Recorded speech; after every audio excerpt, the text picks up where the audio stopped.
buenas noches por estar aquí un martes, que siempre día de trabajo, pues cuesta venir.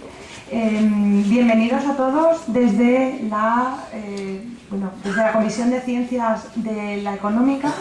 Quiero darles la bienvenida al inicio de curso 2018-2019, que empezamos abriendo este ciclo de ciencia y arte que el año pasado inauguramos y que este año pues, bueno, viene con una potencia impresionante.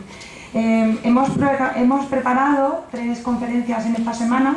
Yo comprendo que venir 3 días a lo mejor es mucho, pero bueno, os animamos a disfrutar de las 3 conferencias porque aparte de que, como siempre, desde la Económica y especialmente desde la Comisión de Ciencias estamos muy preocupados por la difusión de la ciencia, por ofrecer propuestas de conferenciantes y de conferencias pues, lo más interesantes posibles para todos los públicos en Badajoz, pues el ciclo Ciencia y Arte todavía le damos un pequeño giro, un pequeño plus, quizás un cuarto de vuelta, por no decir una vuelta entera, pero un pequeño cuarto de vuelta al tema de la ciencia, y es combinar el arte. Estamos convencidos de que muchos científicos están tocados por el arte y que el arte a lo mejor hay veces que es de forma transversal y a veces imperceptiblemente o a veces de forma muy protagonista está presente en el trabajo científico de muchos de todos los científicos que tenemos en el panorama español e internacional. Y este ciclo o estas 3 conferencias, el tema transversal de todas ellas que las une, que ahora como comentaré, pues tienen temas muy diferentes. El tema es la fotografía, o sea, este tema transversal que une las 3 conferencias, que hemos intentado que estén concatenadas, es decir, son 3 temas diferentes, pero que ciertamente tienen un pequeño nexo. Esta primera conferencia intentaremos que esté conectada con la de mañana y la de mañana con la del viernes. Entonces, pero en todas hay un eje transversal que es la fotografía, que también tiene un desarrollo técnico muy importante, un desarrollo ciertamente científico y, bueno, en este caso, en el caso de esta conferencia que vamos a ver, pues hay un protagonismo muy importante que es el testimonio gráfico que acompaña pues la edición del libro A ras de cielo, que es un poco el eje vertebral de esta conferencia. Entonces, en principio, invitarles a la conferencia de hoy, a la de mañana, que la dará la doctora Carmen Pérez, sobre un libro que también presenta, Las 2 caras de la luna, o Selene's Two Faces. Y el viernes viene un matrimonio que tiene una de las colecciones más importantes de fotografía de España, y nos van a hablar del coleccionismo como una fuente de riqueza, de conservación del patrimonio. Entonces, sin dar más rollo a lo que es el ciclo de Ciencia y Arte de este año, vamos a entrar en materia. Bueno, no puedo expresar la felicidad que siento al presentar al conferenciante don David Galadí Enrique, porque aparte de una admiración profunda profesional, me une una amistad de muchos años, y para mí es un honor que haya venido hoy, que haya podido venir desde Granada, ha llegado hace un ratito, para dar esta conferencia. El título de la conferencia, Astronomía en la vida cotidiana, viene al caso de la presentación de este libro.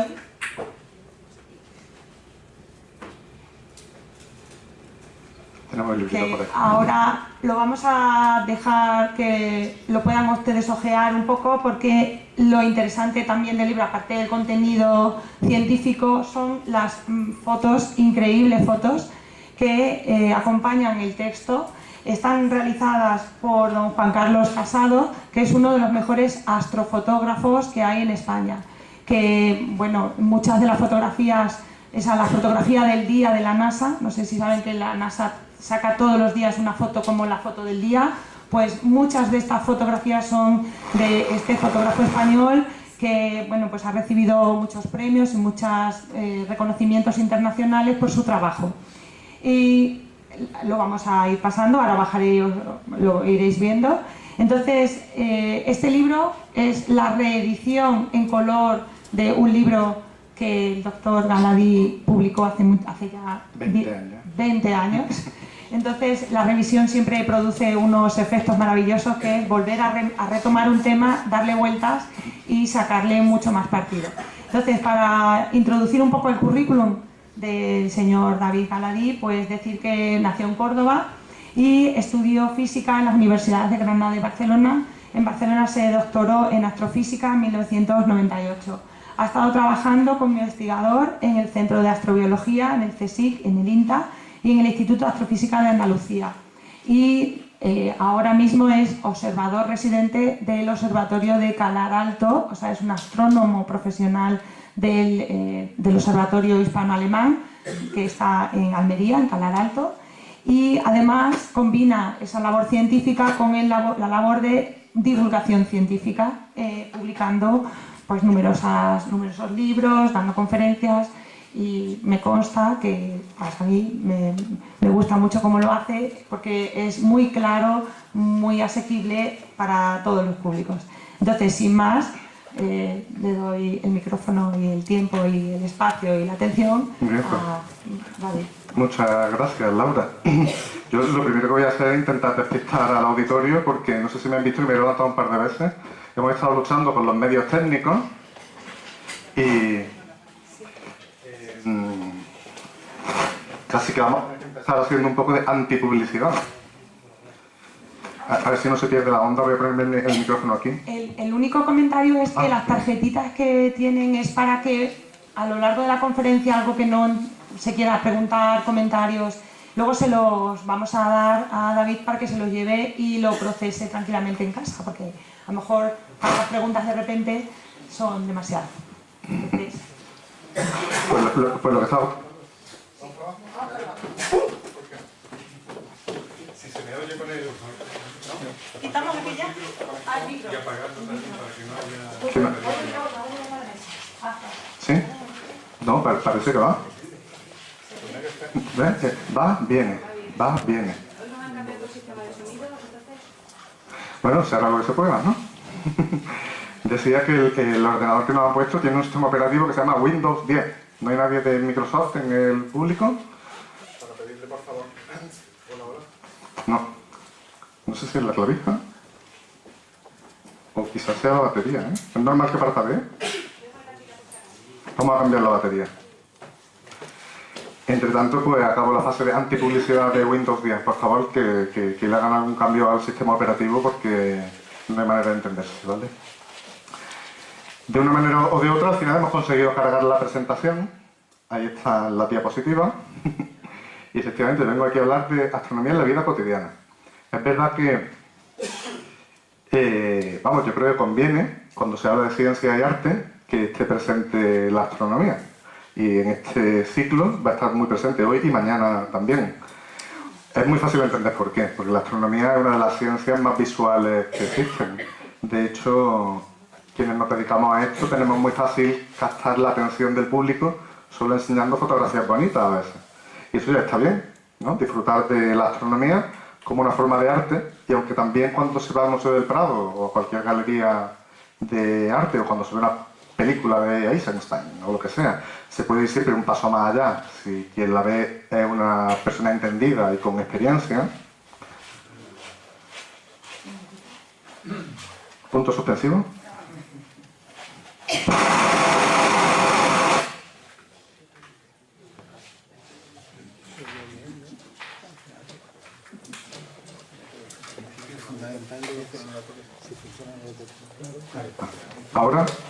Ahora no parpadea, yo creo que es un problema de batería. Ahora lo comprobaremos. Decía que si se va al Museo del Prado, ¿no?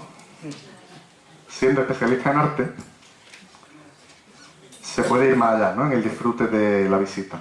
Y con la ciencia y la astronomía en particular, pues pasa lo mismo.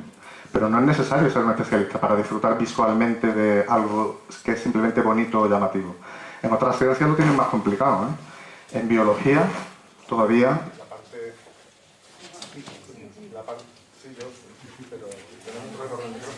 Pues voy a tener que ponerme aquí arriba.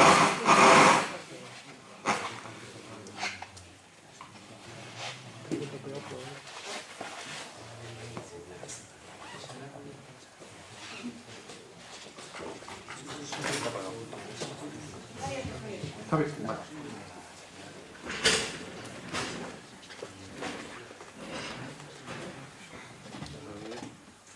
Hola, ¿se oye? Sí, ¿no? Bueno, aquí ahora me siento ya un poco más como un busto parlante. Yo no estoy acostumbrado a hablar sentado. Pero si los medios técnicos aguantan, y no estoy seguro, ¿sí? ¿Se oye? Si deja de oírse, aquí yo tengo una percepción de sonido distinta. Lo digo porque probablemente si dejan de sonar los altavoces yo no voy a darme cuenta. Bueno.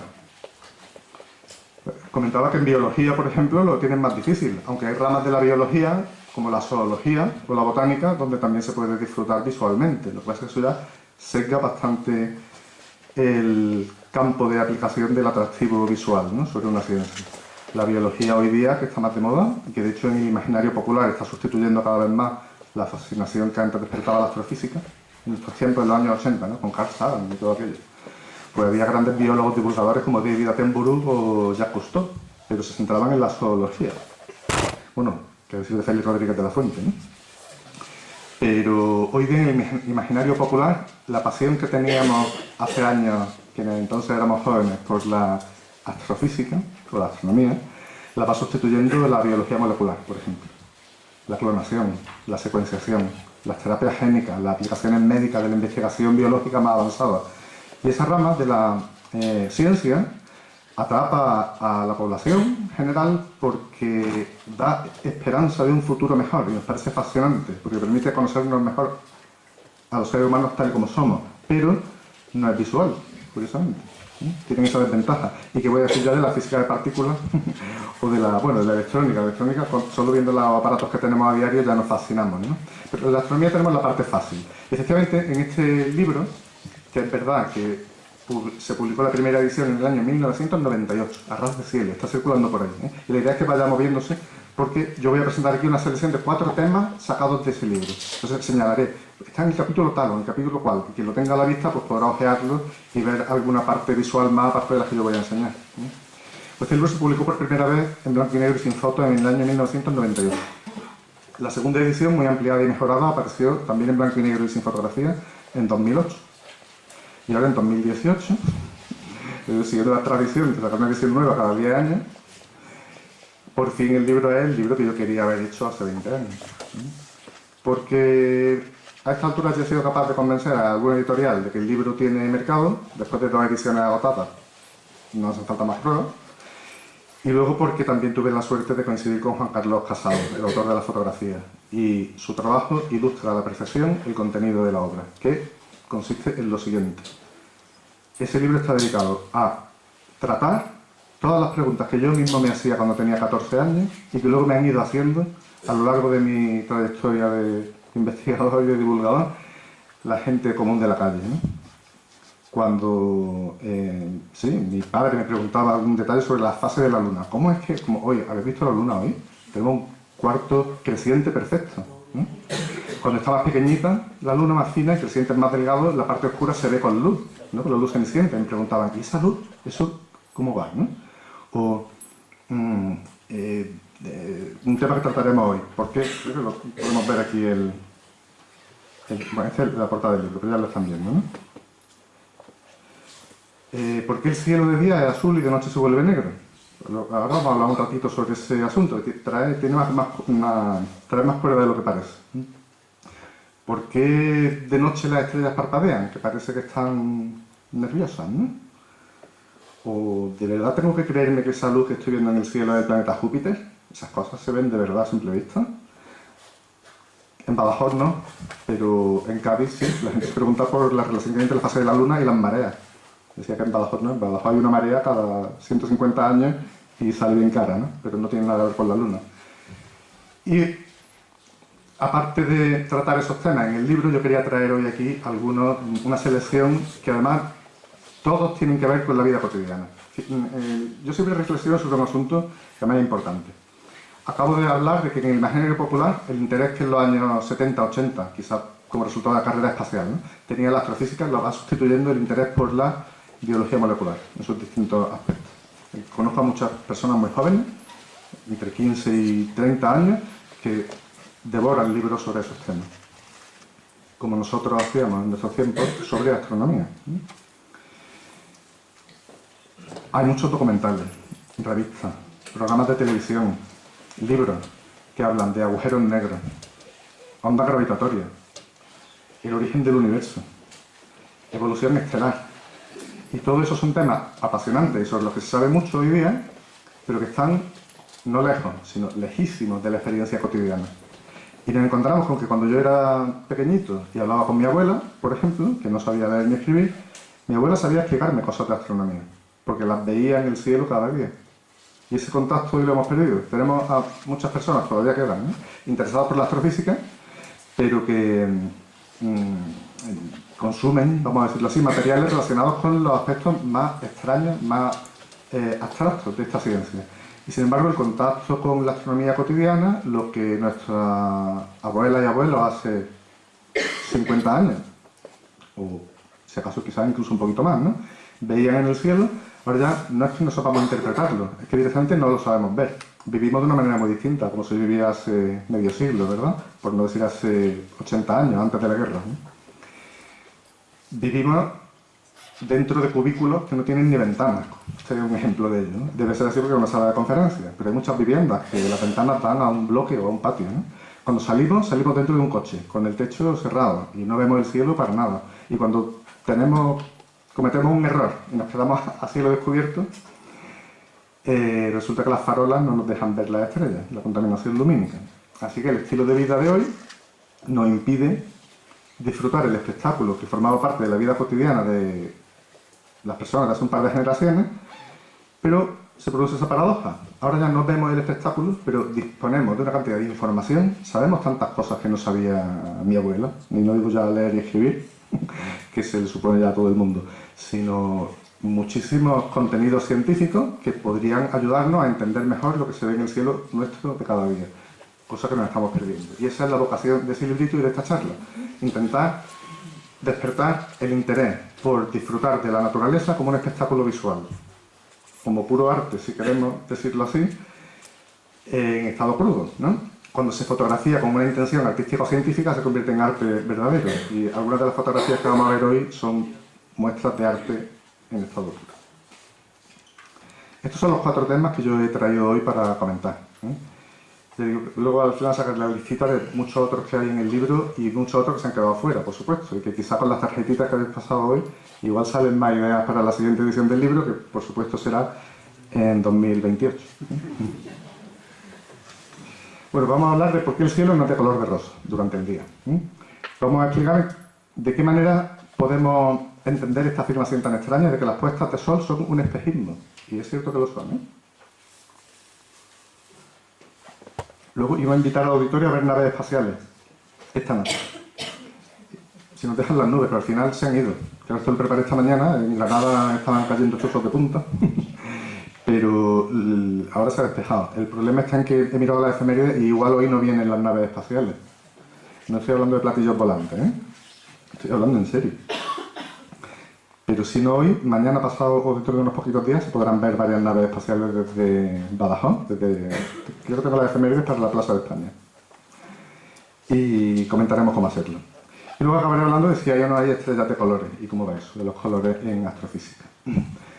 Este asunto de por qué el cielo no es de color de rosa justamente está en el capítulo 1 del libro, por si lo tiene alguien por ahí ahora a mano.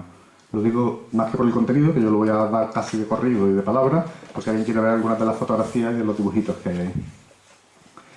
Claro, el cielo de día, ¿no? Hombre, si no hay nube, el cielo de día es azul. Y sigue siéndolo, incluso en los lugares de la vida moderna, ¿no? Quien ha estado en algunas ciudades estas tan terroríficas como México capital o Pekín, comenta que ni siquiera de día ya el cielo es azul allí, aunque esté despejado. O sea, la contaminación lumínica atmosférica, atmosférica.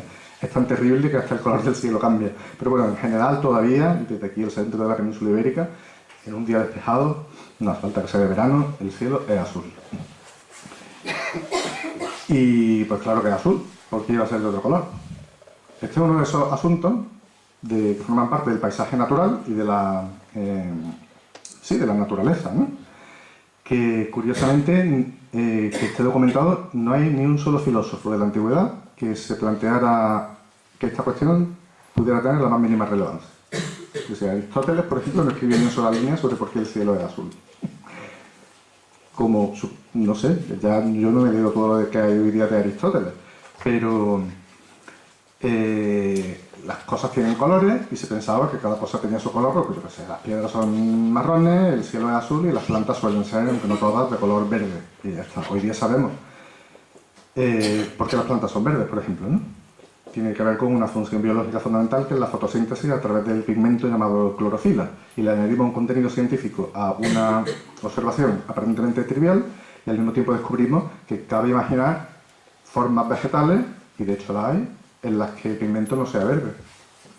Con el cielo pasa algo parecido. El cielo es azul, de día. Bueno, pues vamos a pensar si eso no podría ser de otra manera.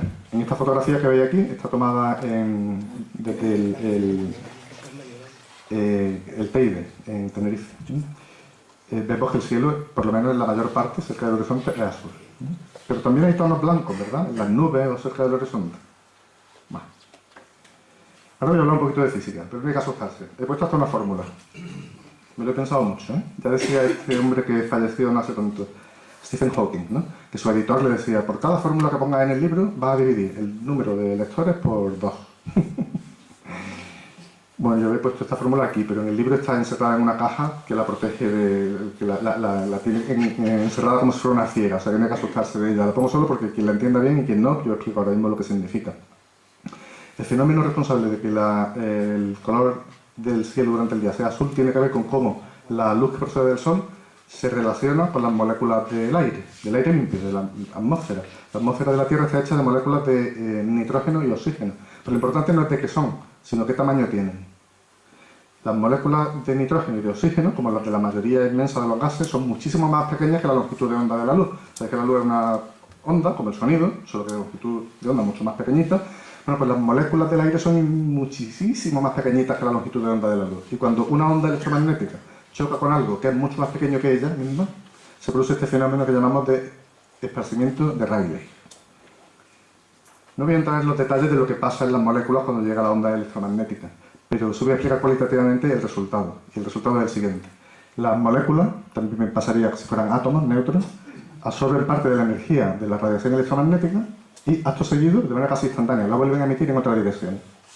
Eso quiere decir que la luz se esparce, por eso el fenómeno se llama esparcimiento de Rayleigh. La luz llega de una dirección y al dar con las moléculas del aire se esparce en todas direcciones. Pero los detalles de la interacción entre la radiación electromagnética, la luz, y los átomos o las moléculas, hace que este fenómeno dependa mucho del color. Sabéis que la luz blanca del Sol contiene todos los colores. Se ve muy bien cuando, por ejemplo, se produce un arco iris. Tenemos desde el violeta, el azul, el verde, el amarillo, el naranja y el rojo, ¿no? Y luego más allá está el infrarrojo y por delante el ultravioleta, ¿no? A cada uno de estos colores espectrales puros le corresponde una longitud de onda. Ondas más largas son más rojas, ondas más cortas son más azules o violetas. Bueno, pues los detalles del fenómeno del esparcimiento de Rayleigh indican que cuanto más azul o más violeta sea la luz, más se esparce. Por eso la luz del cielo es azul. Se está relacionado con un descubrimiento que se hizo gracias a la teoría electromagnética de Maxwell. Como sé que en el auditorio hay gente que ha estudiado física, si tenéis por ahí todavía guardado el libro de Justiniano Casa, de óptica, ahí está resuelto el problema del esparcimiento de Rayleigh y deduce a pico y pala, hay que tomarse un colacao antes, pero deduce la ley esta de la cuarta potencia de la longitud de onda. ¿Lo veis aquí? A ver si sale aquí no sale el ratón. Bueno.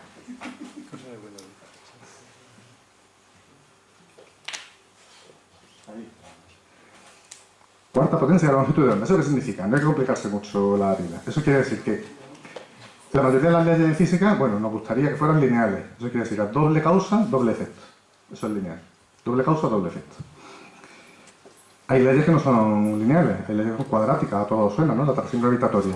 La atracción gravitatoria entre los cuerpos es directamente proporcional al producto de las masas e inversamente proporcional al cuadrado de la distancia, al cuadrado, hay un cuadrado, eso no es lineal. Algunas leyes por ahí pues llevan un cubo, aunque son pocas, pero es que este lleva una cuarta potencia. Y esta fórmula la he sacado solo porque hay una excentricidad. O sea, en física no son tantas, bueno, luego por ahí hay algunas que llevan hasta una potencia quinta, ¿no? Pero que aquí aparezca un exponente 4 quiere decir que la dependencia es fortísima. O sea, que la luz violeta se difunde en la atmósfera, pues quizás 20 y tantas veces más que la luz roja. Por eso cuando la luz que viene del sol, de todos los colores, nos llega, como se ve aquí en este dibujito que os he puesto,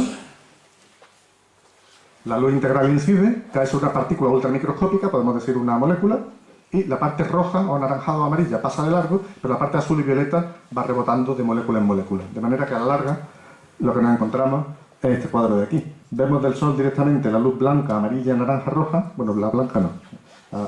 Roja, naranja, amarilla. Y en cambio la luz azul se esparce por todo el cielo. La luz que tenemos azul en el cielo durante el día no es luz del cielo, es luz del Sol. Pero es luz del Sol esparcida. Así que esto nos explica que si tenemos una atmósfera hecha de gases con partículas pequeñitas, deberíamos tener al mismo tiempo, si la iluminamos con una estrella, con el Sol, deberíamos tener un cielo azul. Pero claro, sabemos que el cielo podría ser de otros colores. Esta fotografía que tenéis aquí está tomada, digan lo que digan algunos escépticos de mejor o peor prensa, como Iker Jiménez, está tomada en la Luna, en los años 70. Justamente el año que viene se cumplirá el 50 aniversario del primer aterrizaje de seres humanos en la Luna. Y esta foto está tomada a mediodía, bueno, a mediodía, a plena luz del día, ¿vale? Se ve muy bien, ¿no?, cómo le da la luz del sol al cochecito, al astronauta, al paisaje.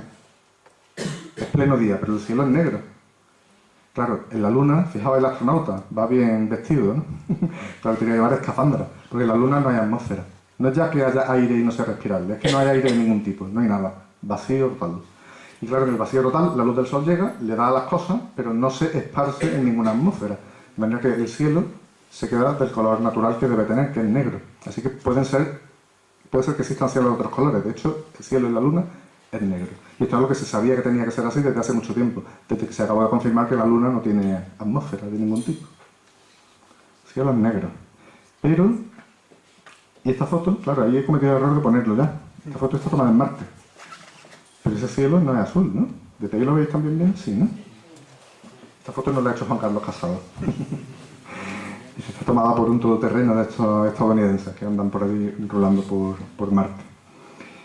Pues curiosamente, ahí arriba a la izquierda lo que he puesto es un dibujito de los que prepararon en los del laboratorio de propulsión a chorro en los años 70, allá por el año 1974 o por ahí, para explicar las primeras misiones de aterrizaje automático en Marte.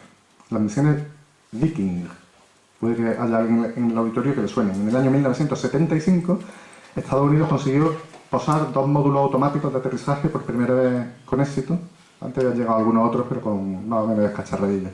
Pero con éxito por primera vez se consiguió en ese año. Y para explicarle el funcionamiento de los aparatos al público general, los de la NASA y el Laboratorio de Propulsión a Chorro prepararon una serie de dibujitos. Y ahí tenéis uno de ellos. Ahí se ve la nave bajando a punto de desplegar el paracaídas. Y claro, para dar a entender que un paracaídas allí en la Luna, un paracaídas no sirve para nada. No hay aire. Tú abres el paracaídas, pero te da el batacazo igualmente, ¿no?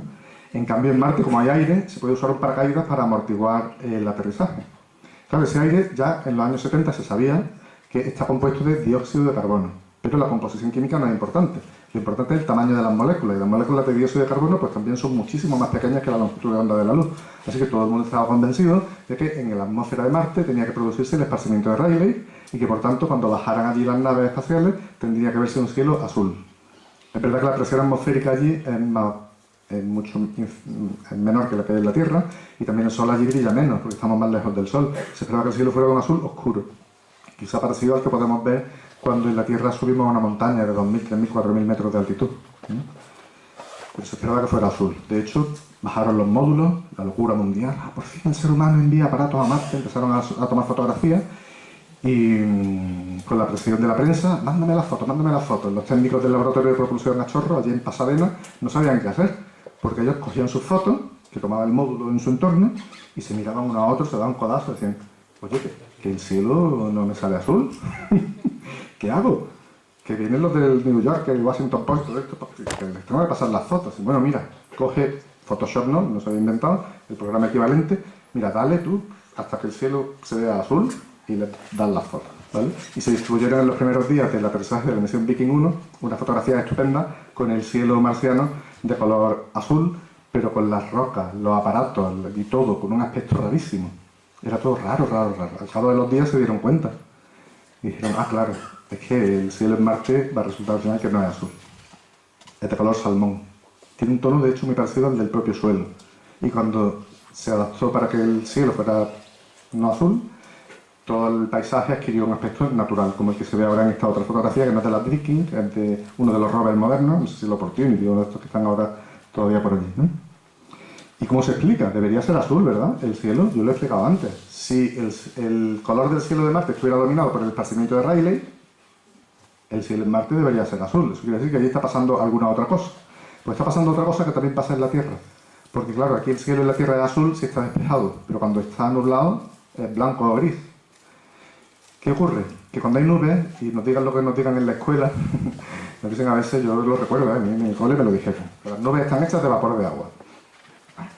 Ahora nos dicen, sí, porque el agua del mar y de los ríos se evapora, el vapor forma las nubes y luego llueve y vuelve. Bueno, pues las nubes no están hechas de vapor, están hechas de gotitas o de cristales de hielo. O sea, son partículas líquidas o sólidas, pero grandes. El vapor de agua vaporoso, de verdad, es invisible, es transparente.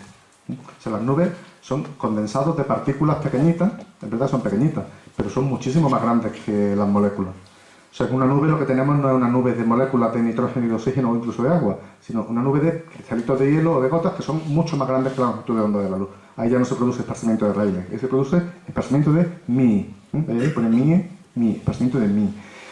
Ahí lo que ocurre, explicado de manera un poco rápida, es que la luz llega y se refleja en las partículas y ya está, como ocurre en el polvo o en el humo de un cigarrillo. Llega la luz y se refleja. Claro, se refleja si la partícula es blanca. Claro, el agua es blanca, es transparente. Por eso las nubes, llega la luz, se refleja en la gotita y se ve del mismo color que el sol. Blanca, gris, tiene más o menos la misma composición espectral. Las nubes son blancas porque el agua es transparente. Pero si lo que tuviéramos fuera, como ocurre en aquellos días de calima del verano, ¿no? Cuando viene el polvo del Sáhara, una población de partículas grandes en suspensión de polvo, con color, lo que ocurre es que, como se ve en este dibujito de aquí abajo, la parte azul, las partículas se la comen y reflejan solo la parte roja. Eso es lo que pasa en Marte o en el Sáhara. Tenemos partículas del suelo en el aire y el aire adquiere el color del suelo, dicho de manera simple. O sea que también vemos que el color del cielo en la Tierra, si viviéramos en un planeta tipo Dune o así, o como Marte, ¿no? Tipo desértico, podría ser un color muy distinto. Y ahí vemos la Tierra, cielo azul, Marte, cielo asalmonado. Y es lo que yo decía, que, bueno, si en Marte es distinto, ¿qué podemos decir entonces sobre Venus? El planeta Venus se parece a la Tierra en tamaño, es casi igual de grande. Tiene una atmósfera muy masiva. Y cuando se mira con un telescopio el planeta Venus, lo hemos tenido por la tarde hasta hace no mucho.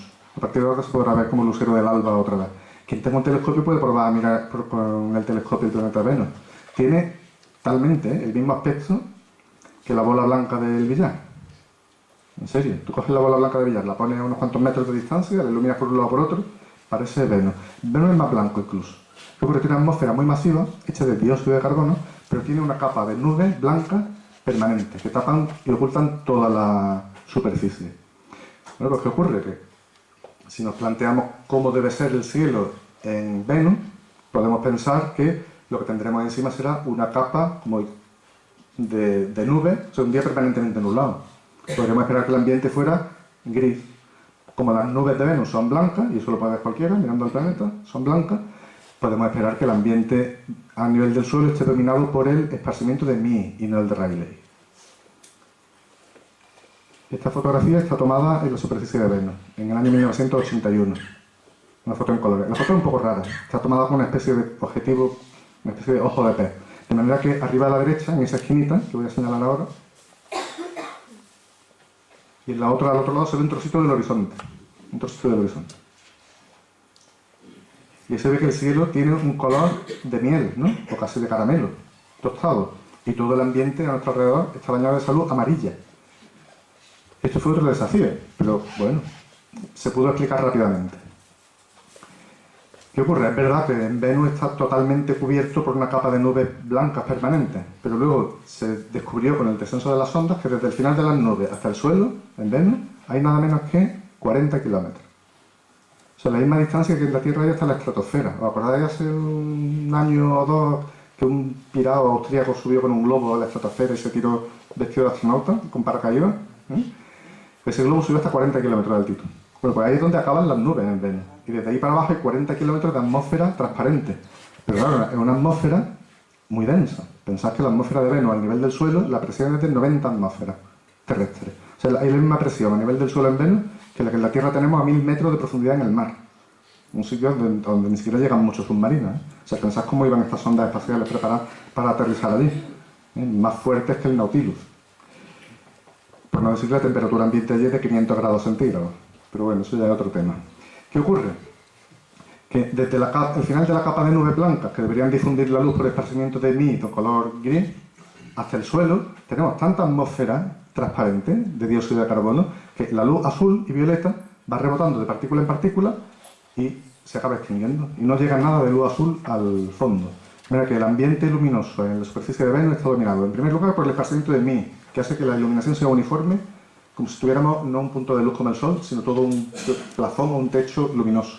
Pero luego esa luz, por esparcimiento de Rayleigh, el mismo efecto que hace que en la Tierra el cielo sea azul, hace que todo el azul se pierda y al suelo solo llegue la parte naranja, roja o incluso un poco amarillenta de la radiación solar. Así que el ambiente en Venus se parece mucho al que tenemos en la Tierra, pues podemos decir en un atardecer, ¿no? Ese tono rojizo. Bueno, es que el mismo efecto se ve en la Tierra.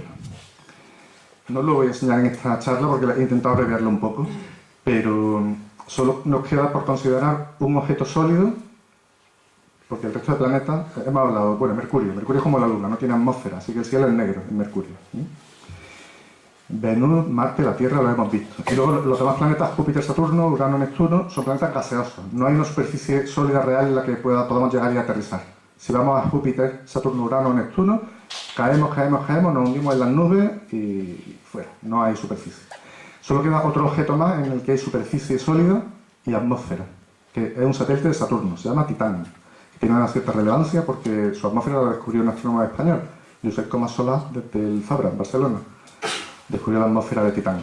Bueno, pues la atmósfera de Titán se descubrió, nos he enseñado la foto, que por motivos parecidos a los que hemos comentado ahora, de esparcimiento de Mie y de Rayleigh combinados, el cielo allá es marrón.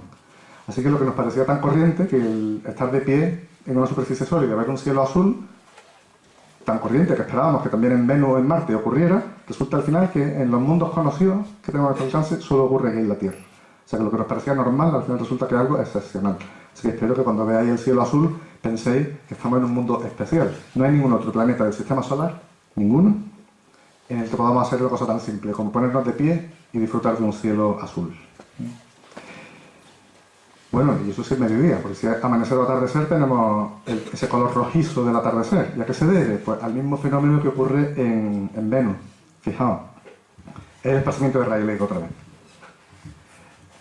Cuando un objeto está alto, a ver si me oye, ¿no? Cuando un objeto está alto, por ejemplo el Sol a mediodía, su luz atraviesa un grosor de atmósfera determinado. Pero cuando ese objeto está bajo, como le ocurre al Sol al amanecer o al atardecer, veis que su luz atraviesa un grosor de atmósfera muchísimo mayor. Y claro, en ese grosor de atmósfera, el esparcimiento de Rayleigh va esparciendo tanta luz azul que al final, cuando la luz llega a nuestra vista, al final del recorrido, ya no le queda azul. O sea que la atmósfera de la Tierra tiene, por casualidad, una combinación de densidad, de profundidad óptica, podemos decir, tal que hace que durante la mayor parte del día el cielo sea azul, pero justo en los atardeceres y amaneceres los tonos se vuelvan rojizos. Y siempre se debe al mismo fenómeno, al esparcimiento de Rayleigh. Hablando de puestas de sol, quería comentaros por qué se puede decir que son un espejismo. Este tema se trata en el capítulo 3 del librito. Vamos a verlo. Hombre, espejismo, yo no he visto muchos espejismos clásicos de los que se comentan que ocurren a veces en el desierto, ¿no?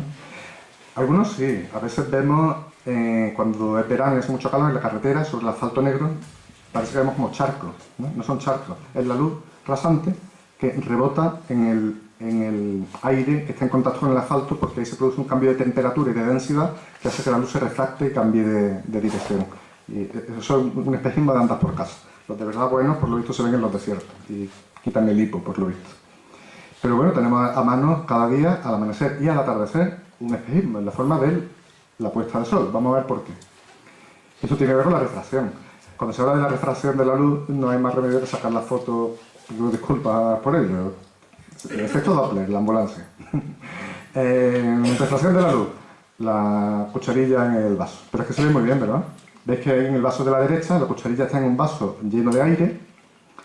Y claro, la luz, hombre, atraviesa el cristal, que también algo hace, ¿no?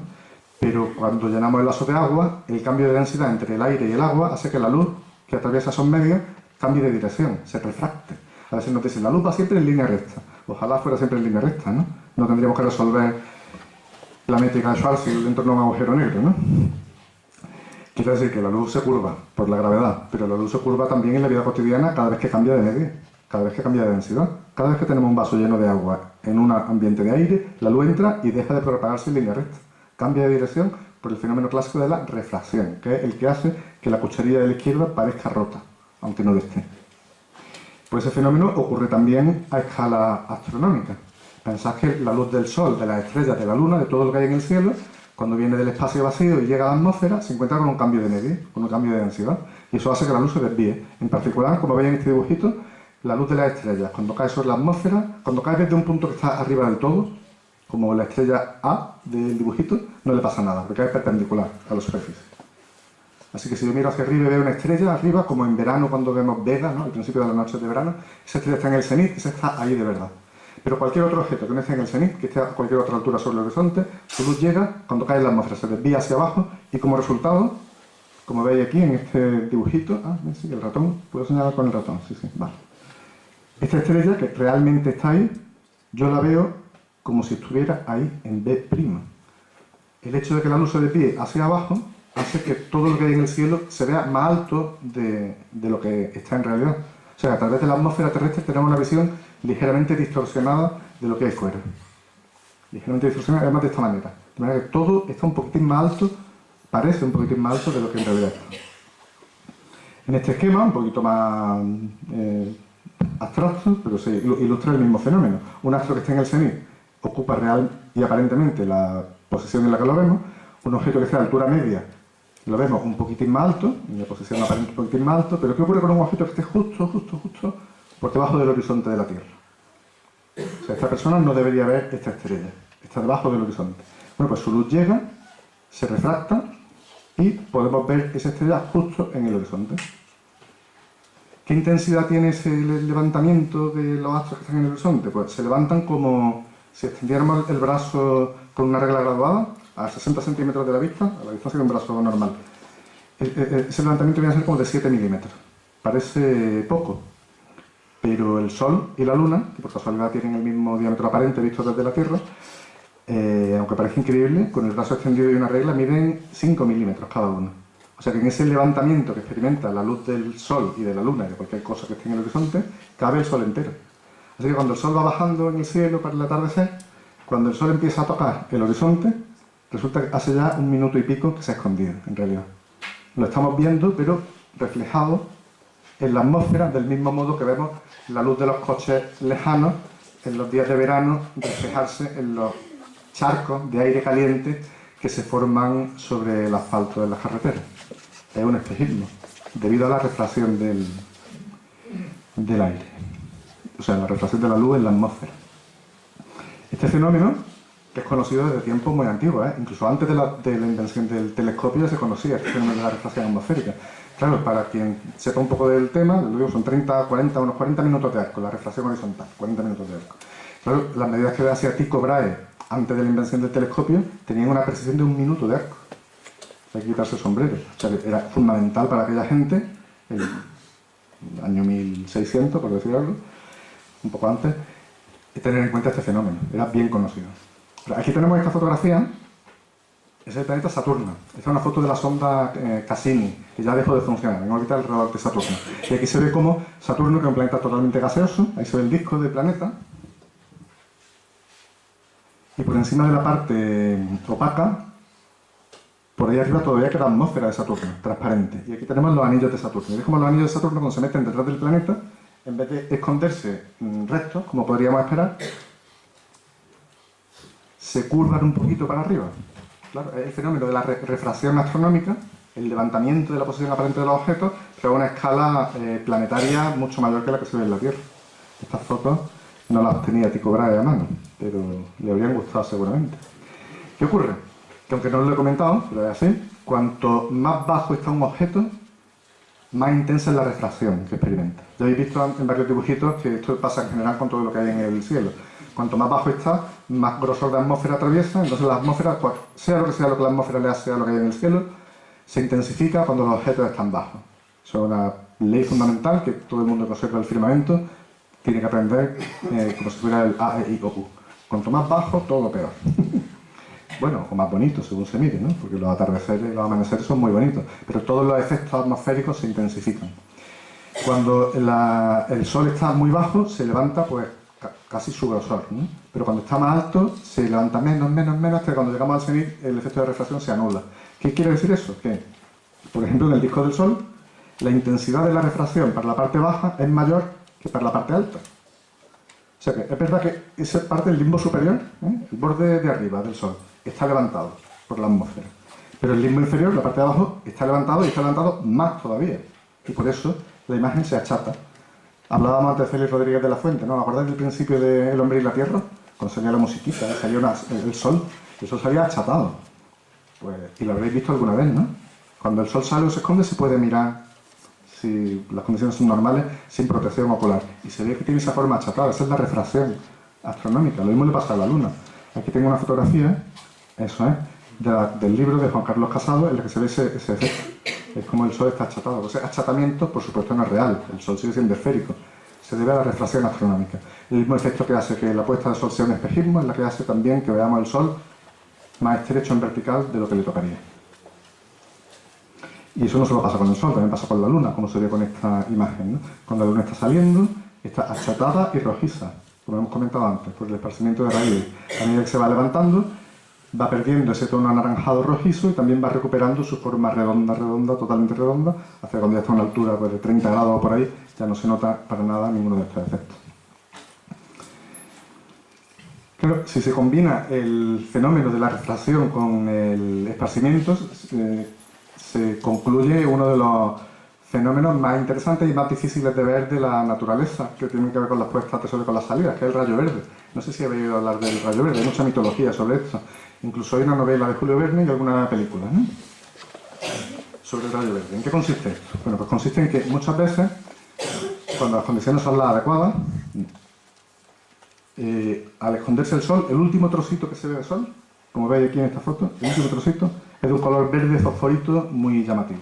Eso es el rayo verde, no es más que eso. Es bastante llamativo cuando se ve, pero claro, hace falta que la tarde esté despejada, el aire muy limpio, estar en un sitio con horizonte que no haya árboles, que no haya... En fin. Desde la costa de Cádiz, por ejemplo, yo he visto rayo verde bastantes veces, o desde el observatorio de Calar Alto. Desde aquí habría que buscar un sitio con horizonte muy despejado, hacia poniente. También se podría ver en teoría al alba, pero claro, al alba habría que saber por dónde va a salir el sol antes de que salga, y eso no es tan fácil. En cambio, la puesta lo viendo el sol, y el último trocito que ves que queda, se puede volver verde. ¿Y cómo se explica eso? Pues la explicación es la siguiente. Esa refracción de la luz que hace que el sol se vea más alto no es igual de intensa para todos los colores. Es más intensa para la luz violeta y azul, y es menos intensa para la luz roja. Así que la luz roja se levanta menos y la luz azul se levanta más. Así que el sol y todas las cosas que hay en el cielo se convierten no en un disco, sino toda una sucesión de discos, ¿no? Tenemos abajo el sol rojo, luego el sol naranja, el sol amarillo, el sol verde, el sol azul, el sol violeta, el sol ultravioleta. Así que el borde superior, el limbo superior, decimos en astronomía, del sol debería ser de color violeta y el limbo inferior debería ser de color rojo. Eso se ve aquí, ¿eh? Vamos a fijarnos en esta foto. Esta foto yo no he visto ninguna en el mundo en la que aparezca este fenómeno que voy a señalar ahora. El rayo rojo. Fijaos que el sol, el camino de la puesta, pasa por detrás de una banda de nubes que deja un hueco debajo. Y aquí vemos como el borde, el limbo inferior, ¿veis ahí? Que tiene color rojo. O sea que realmente la refracción no solo cambia la forma y la posición aparente, también cambia los colores de las cosas. Ya sé que la parte inferior se vuelva roja, pero la parte superior debería volverse azul-violeta. ¿Pero qué pasa con el azul y el violeta? Que ya no están. A la puesta de sol, el esparcimiento de Rayleigh se lo ha comido todo. Solo nos llega algo de verde. Así que el limbo superior del sol, que debería ser azul o violeta, en realidad ya lo vemos verde. Así que el último trocito de sol que vemos, la parte violeta-azul está comida por la atmósfera y vemos ese trocito verde que se esconde detrás del horizonte. Ese es el rayo verde. Aquí se ve y creo que hay alguna otra fotografía. Si difícil es verlo, más difícil todavía es fotografiarlo. O sea que poca broma con el arte de Juan Carlos Casado, que aparte de ofrecer imágenes llamativas, como veis están llenas de contenido científico. Aquí hay otra, es que bueno, como lo de rayo verde es cosa tan rara, hay gente que no se lo cree. ¿Eso cómo va a ser? Pues este hombre hasta lo ha fotografiado, ya digo, ahí lo tenéis en el libro, ¿eh? Y también un rayo rojo, que se produce en el limbo inferior. De acuerdo, se ha puesto el sol. ¿Qué vemos? Bueno, antiguamente se veían las estrellas desde el centro de la ciudad incluso. Por eso el Observatorio Fabra en Barcelona está allí en el Tibidabo, ¿no?